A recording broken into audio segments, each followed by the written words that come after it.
ঠিকই কইছেন বেটির কথা না বাজা আল্লাহ বানাইছে কি আল্লাহ বানায় নাই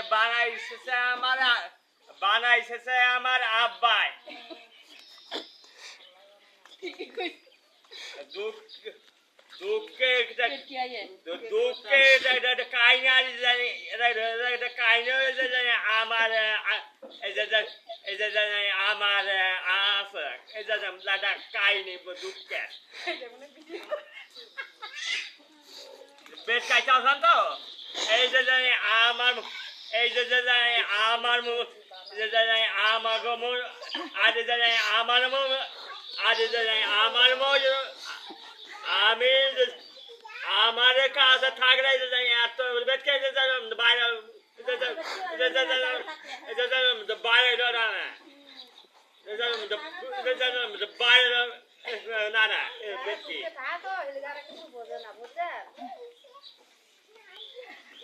কষ্ট থাকতো তাহলে বলতো এবার তার বাহে মাথা তুলে আসাতে না এরা বুঝবে কি বলে তাহলে